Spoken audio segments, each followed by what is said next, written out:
Што ако чувството на длабока депресија или можеби фрустрација и неизмерен гнев не е нешто што едноставно се случува поради надворешниот свет? Како некоја временска непогода. Точно. Како облаци што доаѓаат и човек мора да чека да помине дождот. Да. Тоа е честа илузија. Што ако тоа е всушност нешто што човечкото тело физички го конструира во реално време? Значи преку држењето на рамената, преку зборовите кои се бираат во тој даден момент. Тоа е апсолутно фасцинантно прашање. Затоа што обично постои таа тенденција да се гледа на емоциите како на нешто надвор од наша контрола. И тоа е дефиницијата за живење по инерција. Нели, тоа е она чувство кога човек се препушта на струјата и се надева дека некако ќе стигне на вистинската дестинација. Без воопшто да го допре кормилото. Толкому така, а вистината е дека кога ќе се навлезе во механиката на личниот развој, работите се многу помалку мистични отколку што изгледаат. Многу повеќе наликуваат на систем кој може да се калибрира. И токму затоа оваа детална анализа е толку важна. Денес ги разгледуваме материјалите од една книга која буквално стои како колос во својата област. Да, вистинска класика. Зборуваме за дело кое со децении се смета за апсолутна библија на личниот развој. Значи тоа е "Пробудете го дивот во себе" од Тони Робинс. Мисијата на ова истражување на материјалите е многу специфична. Сакаме да ја дистилираме таа сеопфатна стратегија за преземање апсолутна контрола. Да, врз емоционалната, физичката и финансиската судбина. Точно. Да откриеме кои се тие клучни лостови што овозможуваат вистинска трајна промена, а не само некој привремен ентузијазам. Каква празна, минлива мотивација. Ова не е материјал кој вели само мисли позитивно и се ќе се среди. Не воопшто. Напротив, материјалот обработува длабоки структурални вежби кои бараат моментална акција од оној кој чита. Значи бара вклученост. Апсолутно. Идејата е дека во секој поединец дреме еден огромен потенцијал, еден заспан див, нели? Но за тој да се разбуди, потребен е многу намерен, систематски пристап, кој го менува самиот начин на кој нервниот систем ги процесира информациите. Во ред. Ајде да го отпакуваме ово. За да се разбуди каков било потенцијал, се започнува со еден единствен критичен момент. Моментот на вистинска одлука. Изворите цврсто стојат на ставот дека животот на секој поединец е обликуван исклучиво од одлуките што се носат во мигот, а не од надворешните околности.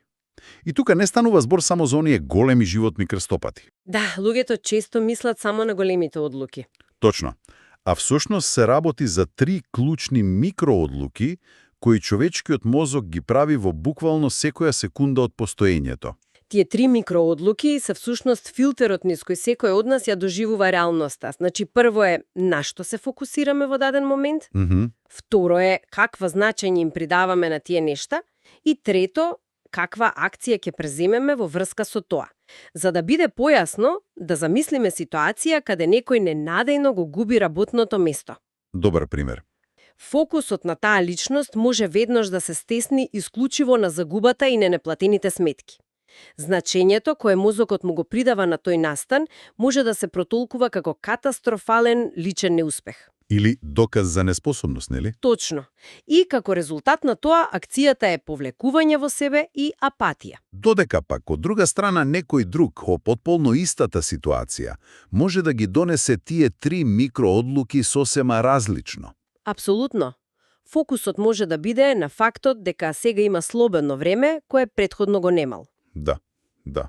Значењето на отказот може да се врами како ослободување од токсична средина и шанса за целосна промена на кариерата.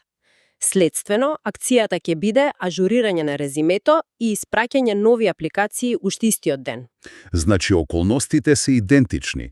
Работното место е изгубено. Фактот е ист. Но механиката на тоа како се процесираат тие околности, преку фокусот, значењето и акцијата, создава 2 диаметрално спротивни реалности за тие 2 лица. Да, тоа е клучната разлика. Ова неминовно ме води до една многу интересна споредба, бидејќи авторот многу строго дефинира што всушност представува зборот одлука. О, да. Тоа е многу важно. Според текстот, вистинска одлука е само онаа по која следи моментална физичка акција. Ако некој само каже, ќе почнам да вежбам утре, или од понеделник го менувам животот, тоа воопшто не е одлука. Тоа е само илузија. Тоа е во најдобар случај само надеж или посакување. Значи, носењето одлука без моментална акција е исто како човек да става производи во онлайн кошничка за купување, но никогаш да не кликне на копчето купи. Одлична аналогија. Нели, ги гледа производите, размислува колку би било убаво да ги поседуваат, кошничката се полни со добри намери, но трансакцијата никогаш не се случува. Тоа не е купување, тоа е само разгледување на излогот. Она што е фасцинално тука е зошто луѓето не кликнуваат купи? Зошто таа трансакција на намерата во акција толку често пропаѓа во пракса? Да, зошто? Според материјалите, одговорот не лежи во мрзеливоста, туку во нашиот внатрешен компас, односно во скриената хиерархија на нашите вредности и верувања. Значи не е дека луѓето се мрзеливи. Не, воопшто. Многу често во позадината на човечкиот ум постои тежок внатрешен конфликт на вредности кој буквално го парализира системот. И како изгледа тој конфликт на вредности во реалноста? Мислам, како се манифестира? Па вака. Да земеме еден класичен пример кој често се среќава во корпоративниот свет. Некој страстно сака да ја напушти работата и да започне сопствен бизнис. Таа желба е поттикната од високата вредност што таа личност ја придава на концептот на слобода или независност. Но истовремено, истата таа личност, длабоко во себе, може би подеднакво високо ја вреднува и сигурноста. Предвидливоста на редовната месечна плата. Токму така, и здравственото осигурување и се што оди со тоа. И овие две вредности се во директен судир. Мозокот детектира дека секој чекор кон слободата представува директна закана за сигурноста. И тука доаѓа до краток спој. Апсолутно. Кога вредностите се во ваков конфликт, човекот се парализира. Тој е растргнат помеѓу двете страни. Нервниот систем притиска на кочницата и затоа таа личност никогаш не кликнува купи. И како се решава ова? Книгата сугерира дека првиот чекор кон вистинска промена е свесно излекување на овие вредности на површина, нивно деконструирање и намерно подредување. Ако слободата е крајната цел, човек мора свесно да донесе одлука да ја спушти сигурноста подолу на својата листа на приоритети. Инаку внатрешната саботажа е неизбежна. Токму така. Значи, откако ќе се расчисти тој конфликт на вредности во умот и конечно ќе се донесе таа вистинска одлука, проследена со акција. Како да се осигура дека таа промена ќе трае? Сите знаат колку е лесно да се почне нешто ново на 1 јануари. Да, познато. Но колку е тешко тоа да се одржи до февруари. И тука истражувањето во книгата прави еден многу интересен и би рекол клучен премин. Излегува од сферата на чистата психологија и навлегува длабоко во биологијата. Да, во самата механика на навиките и нервниот систем. Значи, одиме чекор понатаму. Преминуваме во сферата на невроасоцијативното условување, или скратено NAC. Ова звучи како многу сложен академски термин, но всушност се базира на еден многу примарен човечки инстинкт.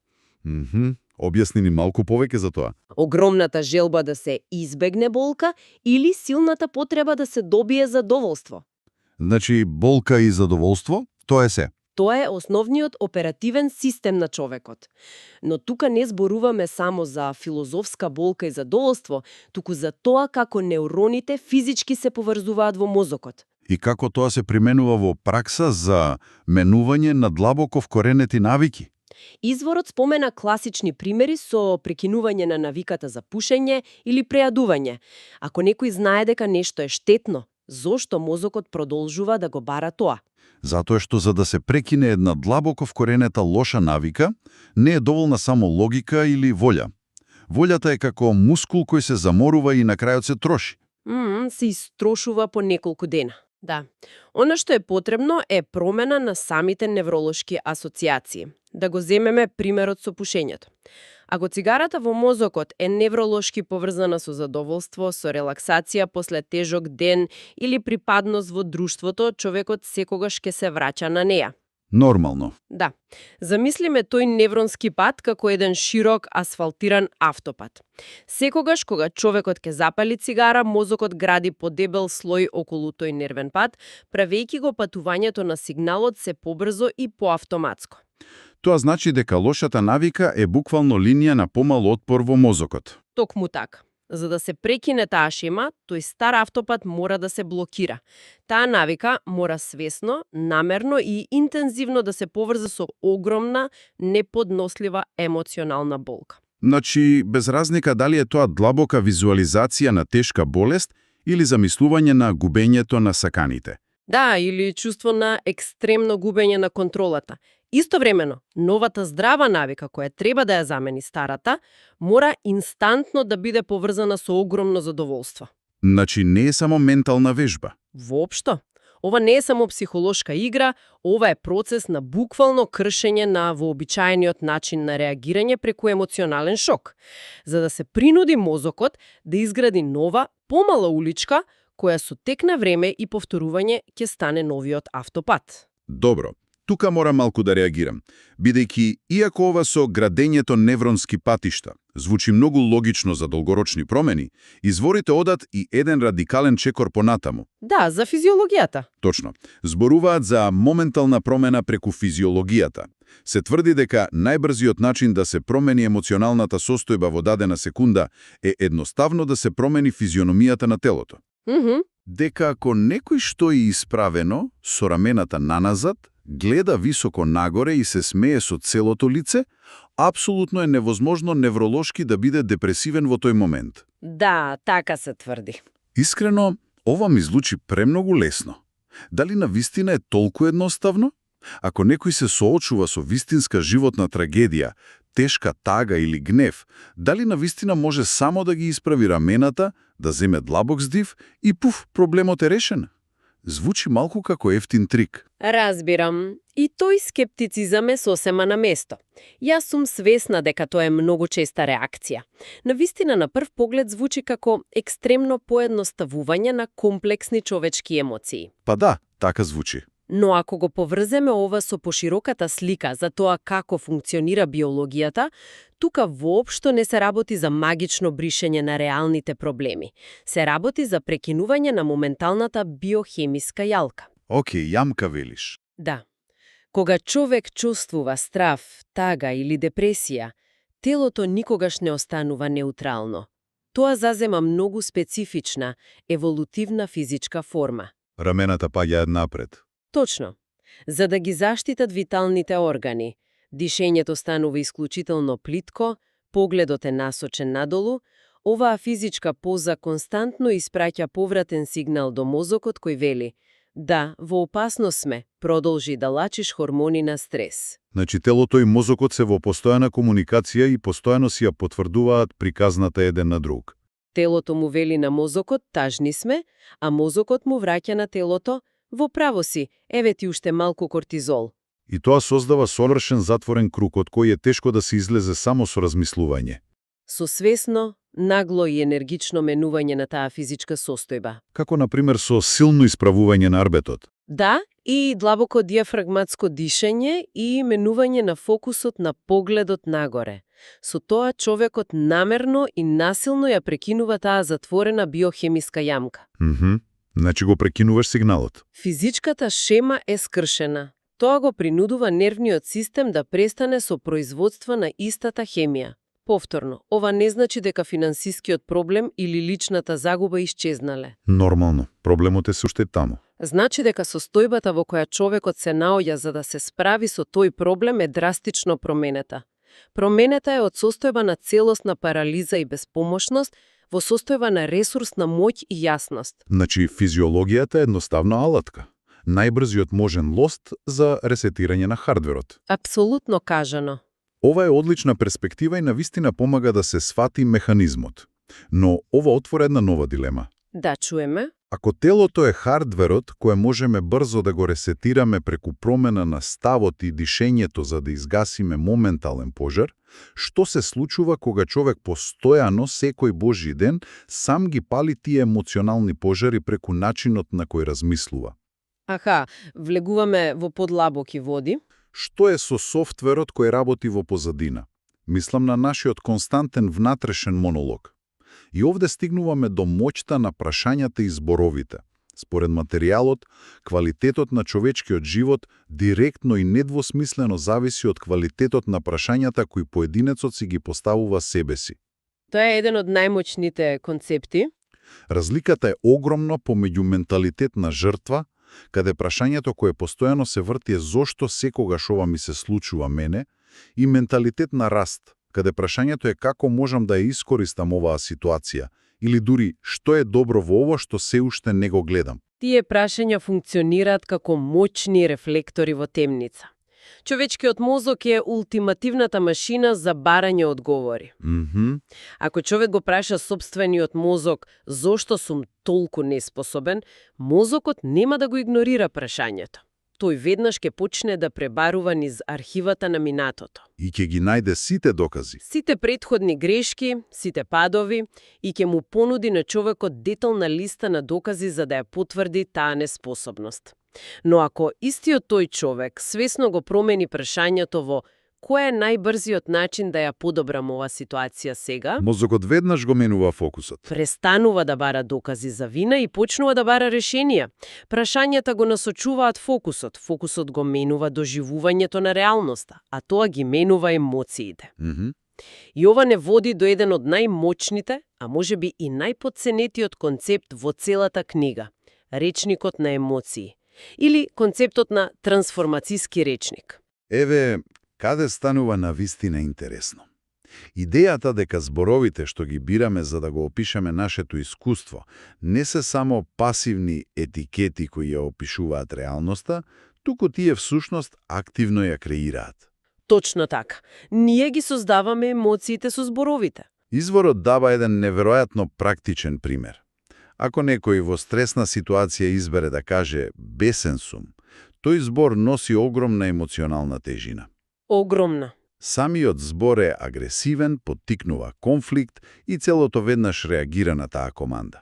Значи се лачи адреналин, мускулите се напнуваат, крвниот притисок расте. Да, телото се спрема за борба. Но ако истата таа личност, во истата таа ситуација, направи свесна пауза и избере да каже «малку сум изненаден од оваа ситуација», интензитетот на емоцијата драстично, речиси комично се намалува. Да, се менува биохемијата. Со самото менување на зборот, човекот буквално го менува биохемискиот состав на сопственото тело. Тоа е како да се има далечински управувач за сопствените хормони. Одлична споредба. Но чекај, тука повторно морам да бидам ѓаволовиот адвокат. Повели. Зарем тоа не е само обично лажење на самиот себе, замачкување на очите? Мислам, ако некој навистина сглешил кон мене, ако некој отворено ме излажал или оштетил, зошто би го ублажувал тоа велејќи дека сум само изненаден? Зарем немам право да бидам бесен? Нели е тоа негирање на објективната реалност? Тоа е одлично прашање. И многу логична дилема. И јас би помислила истото на почетокот.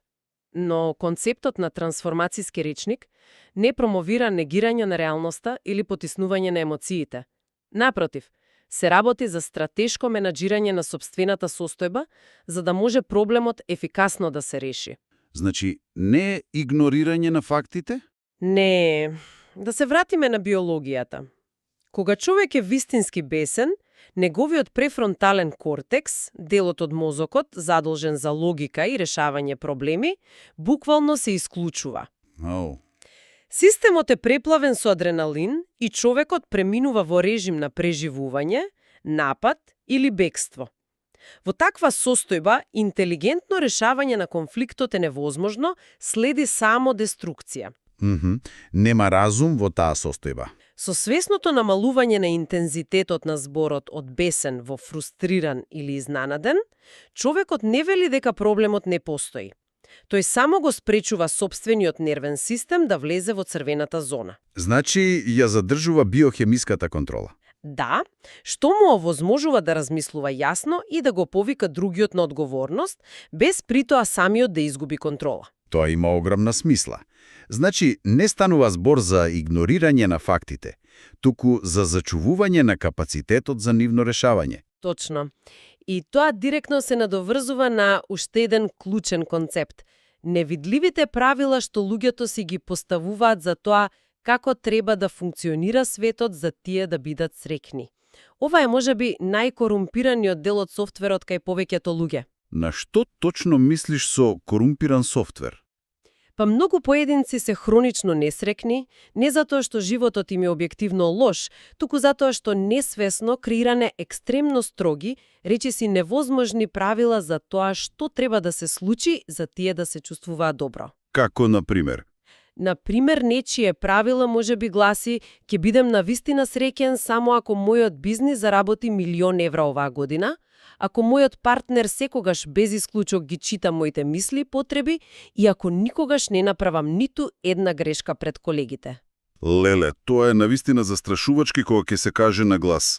Тоа е како некој свесно да игра наместена игра на среќа, во казино каде што куќата секогаш добива, а играчот секогаш губи.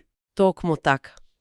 Луѓето ги поставуваат правилата во сопствениот ум така што е екстремно тешко да победат, односно да ја почувствуваат таа посакувана среќа.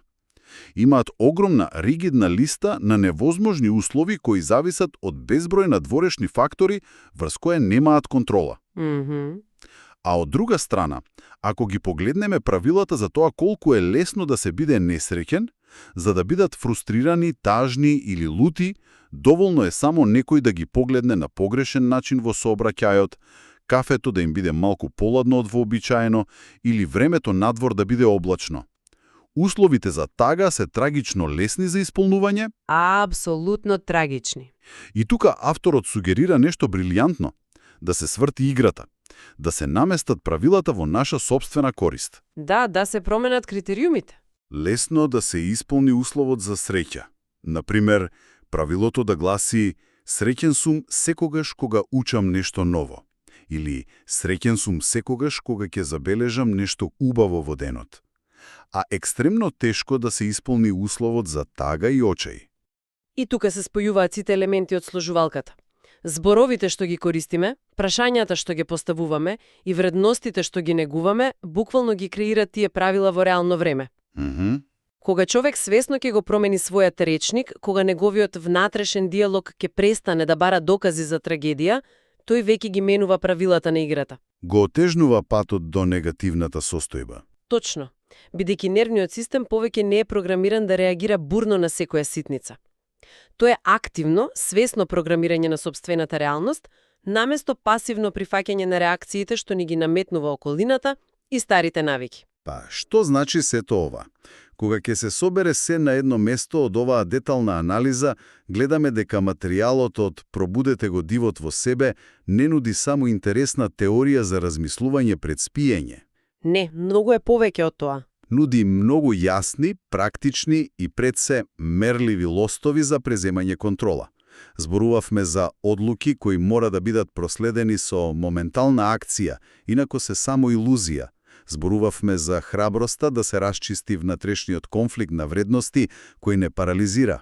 Да, тоа е клучно. Видовме како може да се користи сопственото тело и физиологијата како инстант прекинувач за кратки споеви во нервниот систем и секако за извонредната моќ на јазикот кој буквално биохемиски ја дефинира границата на нашето искуство. За секој што се чувствува преплавен од секојдневните проблеми, стресот на работа или брзината на модерниот живот, ова истражување на материјалите покажува една многу оптимистична и моќна слика.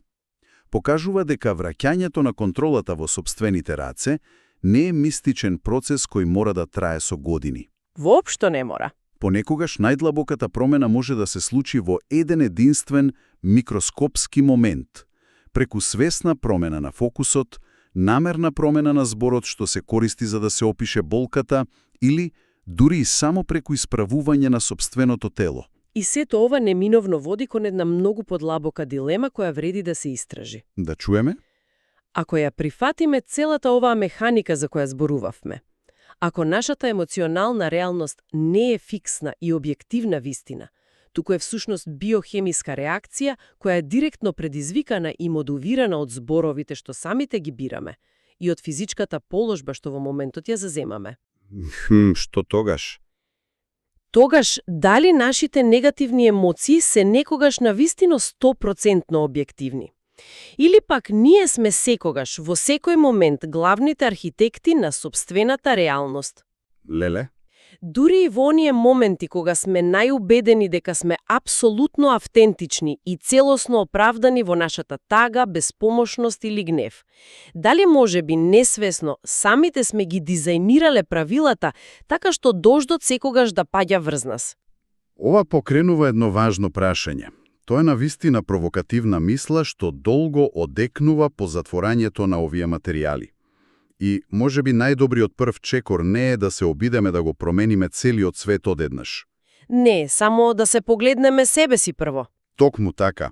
Останува на секој што сака да учи, да се надградува и да ја врати контролата уште денес, да направи една мала, искрена инвентура на сопствениот емотивен речник.